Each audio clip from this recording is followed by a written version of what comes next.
Hello, hello to all of my families, educators, administration, and the reason why we're all here, our students. I'm so excited to be with you on another week.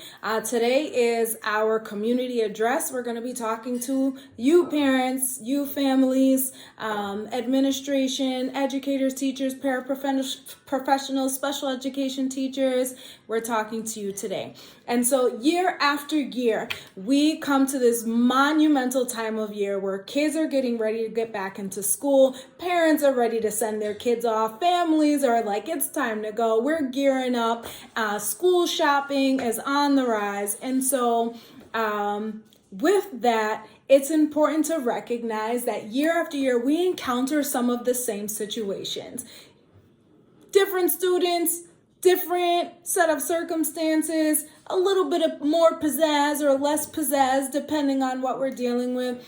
But at the end of the day, we come back to this place of entering into a new cycle. And what I'm here to say is that we must break some of the cycles that we engage in year after year after year. If we are going to be effective, we have to do something about it. And so, truth be told, change starts with I. It starts with me and it starts with you. We are the individuals responsible for change. And I'm hoping that this year we can fortify our year in the bonds of love. We can come together and we can shift our perspectives using love as a foundation, right? This year, can unconditional love be the confounding catalyst for change and forward momentum? Can it be the catalyst for exponential growth? Can it be the catalyst for academic growth? Can it be the catalyst for bonding families and educators, administration and teachers, parents and teachers? Can it be the confounding catalyst to bring us together in a manner that changes all of our lives? Now, here's the thing. Love is defined as so many different things. It is defined as a deep affection towards someone or something. It's defined as a strong like or an enjoyment. You enjoy doing something so much. This noun and verb accompanied by the following characteristics that I'm getting ready to go to allow us to do the work. Characteristics: patience, forgiveness, celebrating one another instead of being envious of one another, being humble to learn, being humble to be corrected, being humble to be accountable, curiosity, to not be so quick to judge, but to lean in with an ear to understand, to not be begrudging or hold things against our students and our families and our administration. It celebrates and rejoices in the things that our school community is doing. It honors. There goes my dogs.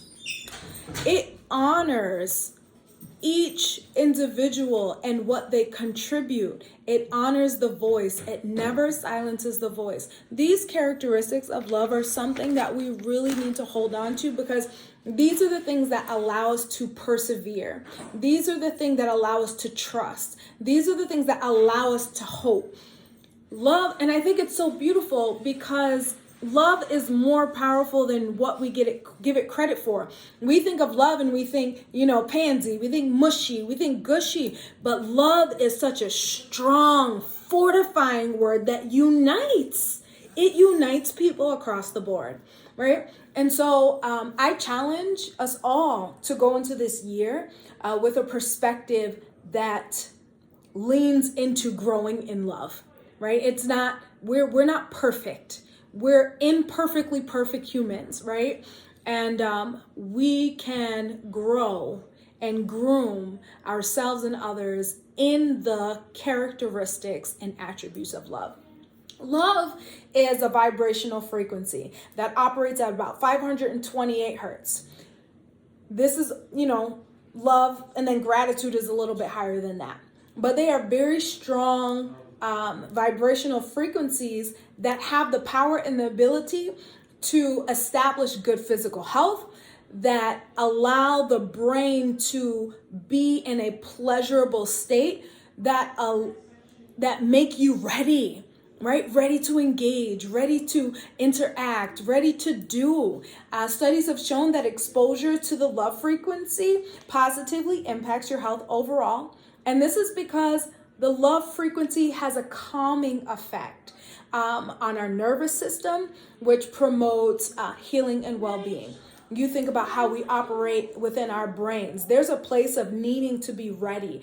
All of our needs need to be addressed. Our immediate needs, you think of Maslow's, right? All of our needs need to be addressed. It needs to be the optimal learning environment in order to go forward. When I'm telling you, love has the power to do that.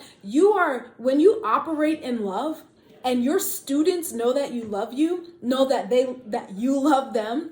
When your admin knows that you love them, when your peers know that you love them, subconsciously and consciously, you are impacting the lives. You are impacting their mental state. You are impacting the way they feel on the inside. All of these things preparing to learn on a level that people didn't always know they were capable of learning on. And so it is important that love is a very active part of who we are as educators. You may think, well, really, what does that really mean? What does that have to do with education? And I'm telling you, it's everything. It truly is everything. It makes engaging as a learner, as a learning community with truth to oneself very possible, right? Because each of us holds a truth. And when love is the thing that precedes us before we open our mouth, it precedes our actions, it precedes, our lessons. It's allowing people to hold true to themselves, because there's a place of honoring each individual. So let's talk to the different stakeholder groups now. Here we go. Teachers, you are up.